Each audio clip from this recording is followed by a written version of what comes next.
ಹರೇ ಕೃಷ್ಣ. ನಿಮ್ಮ ಚಕ್ರಧರ ದಾಸ್ ಯೂಟ್ಯೂಬ್ ಚಾನಲ್ಗೆ ಮರುಸ್ವಾಗತ.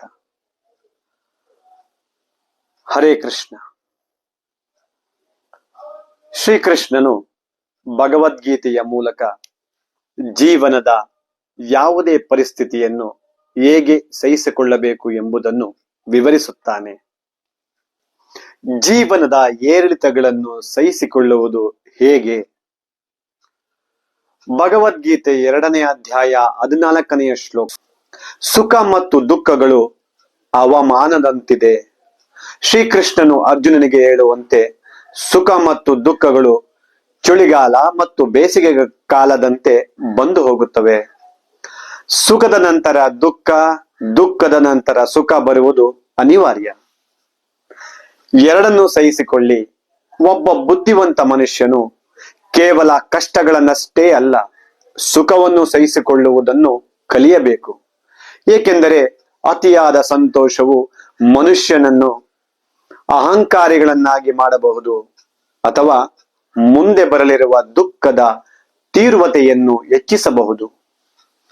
ಸಮಸ್ಯೆ ಇರುವುದು ಮನಸ್ಸಿನಲ್ಲ, ನಮಗೆ ಎದುರಾಗುವ ಪರಿಸ್ಥಿತಿ, ಜನರು ಸಮಸ್ಯೆಯಲ್ಲ.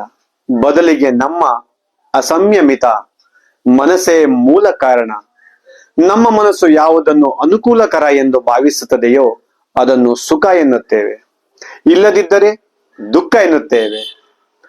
ಮನಸ್ಸನ್ನು ನಿಯಂತ್ರಿಸುವ ಮಂತ್ರ ಕಲಿಯುಗದಲ್ಲಿ ಮನಸ್ಸನ್ನು ನಿಯಂತ್ರಿಸಲು ಮತ್ತು ಶಾಂತಿ ಪಡೆಯಲು ಹರೇ ಕೃಷ್ಣ ಮಹಾಮಂತ್ರವನ್ನು ಶಿಫಾರಸು ಮಾಡಲಾಗಿದೆ. ಪರಿಹಾರ ಮತ್ತು ಆಧ್ಯಾತ್ಮಿಕತೆ. ಜೀವನದಲ್ಲಿ ಸುಖವಿದ್ದಾಗಲೇ ಶಾಸ್ತ್ರಗಳನ್ನು ಓದುವುದು ಮತ್ತು ಆಧ್ಯಾತ್ಮಿಕವಾಗಿ ಬೆಳೆಯುವುದು ಮುಖ್ಯ. ಆಗ ಕಷ್ಟ ಬಂದಾಗ ಎದುರಿಸುವ ಶಕ್ತಿ ಸಿಗುತ್ತದೆ. ಶ್ರೀಕೃಷ್ಣನು ನಮ್ಮ ಪರಮ ಹಿತೈಷಿ ಮತ್ತು ಗುರು ಎಂದು ಪೂರ್ಣ ನಂಬಿಕೆ ಇಡಬೇಕು. ಅವನು ನೀಡುವ ಕಷ್ಟಗಳು ನಮ್ಮನ್ನು ಬಲಪಡಿಸಲು ನೀಡುವ ಸರ್ಪ್ರೈಸ್ ಟೆಸ್ಟ್ಗಳು. ಒಂದು ಹೊಸ ದೃಷ್ಟಿಕೋನ.